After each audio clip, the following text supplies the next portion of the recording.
हरे कृष्ण, राधे राधे।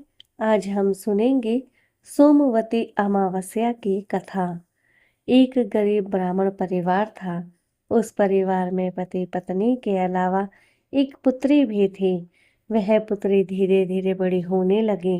उस पुत्री में समय और बढ़ती उम्र के साथ सभी स्त्रीयोचित गुणों का विकास हो रहा था। वह लड़की सुंदर, संस्कारवान एवं गुणवान थी, किंतु गरीब होने के कारण उसका विवाह नहीं हो पा रहा था।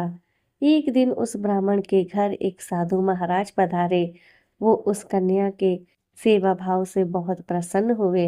कन्या को लंबी आयु का आशीर्वाद देते हुए साधु ने कहा कि इस कन्या की हथेली में विवाह योग्य रेखा नहीं है। तब ब्राह्मण दंपति ने साधु से उपाय पूछा कि कन्या ऐसा क्या करे कि उसके हाथ में विवाह योग बन जाए। साधु ने कुछ देर विचार करने के बाद अपनी अंतर्दृष्टि से ध्यान करके बताया कि कुछ दूरी पर एक गांव में सोना नाम की धोबिन जाति की एक महिला अपने बेटे और बहू के साथ रहती है, जो बहुत ही आचार विचार और संस्कार संपन्न तथा पतिपरायण है। यदि ये कन्या उसकी सेवा करे और वह महिला इसकी शादी में अपनी मांग का सिंदूर लगा दे, उसके बाद इस कन्या का विवाह हो, तो इस कन्या का वैधव्य योग मिट सकता है। साधु ने ये भी बताया कि वह महिला कहीं आती जाती नहीं है। यह बात सुनकर ब्राह्मणी ने अपनी बेटी से धोबिन की सेवा करने की बात कही। अगले दिन कन्या प्रातःकाल उठकर सोना धोबिन के घर जाकर साफ सफाई और अन्य सारे काम करके घर वापस आ जाती है। एक दिन सोना धोबिन अपनी बहू से पूछती है कि तुम तो सुबह ही उठकर सारे काम कर लेती हो और पता भी नहीं चलता।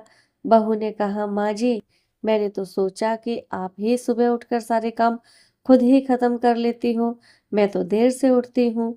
इस पर दोनों सास बहू निगरानी करने लगी कि कौन है जो सुबह ही घर का सारा काम करके चला जाता है। कई दिनों के बाद धोबिन ने देखा कि एक कन्या मुंह अंधेरे घर में आती है और सारे काम करने के बाद चली जाती है। जब वह जाने लगी तो सोना धोबिन ने उसके पैरों पर गिर पड़ी। पूछने लगी कि आप कौन हैं और इस तरह छुपकर मेरे घर की चाकरी क्यों करती हैं। तब कन्या ने साधु द्वारा कही गई सारी बात बताई। सोना धोबिन पति परायण थी, उसमें एक तेज था। वह तैयार हो गई। सोना धोबिन के पति थोड़ा अस्वस्थ थे। उसने अपनी बहू से अपने लौट आने तक घर पर ही रहने को कहा।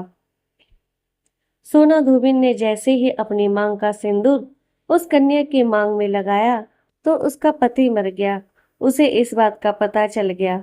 वह घर से निराजल ही रही चली थी। यह सोचकर कि रास्ते में कहीं पीपल का पेड़ मिलेगा तो उसे भंवरी देकर और उसकी परिक्रमा करके ही जल ग्रहण करेगी।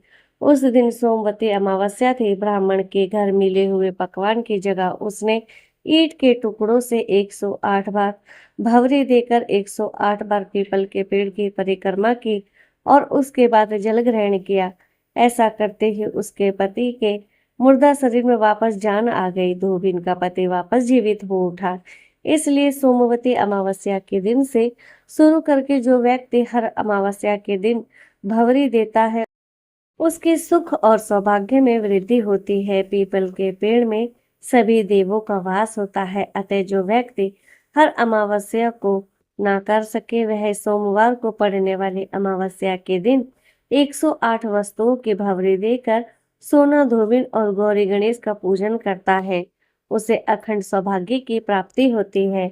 ऐसी प्रचलित परंपरा है कि पहली सोमवती अमावस्या के दिन धान, पान, हल्दी, सिंदूर और सुपारी की भंवरी दी जाती है। उसके बाद की सोमवती अमावस्या को अपने सामर्थ्य के हिसाब से फल, मिठाई, सुहाग सामग्री, खाने की सामग्री इत्यादि की भंवरी दी जाती है और फिर भंवरी पर चढ़ाया गया सामान किसी सुपात्र ब्राह्मण, नंद या फिर भांजे को दिया जा सकता है। तो यह थी सोमवती अमावस्या की कथा। इसी के साथ हरे कृष्ण, राधे राधे, हर हर महादेव। जय माँ गौरी, जय श्री गणेश।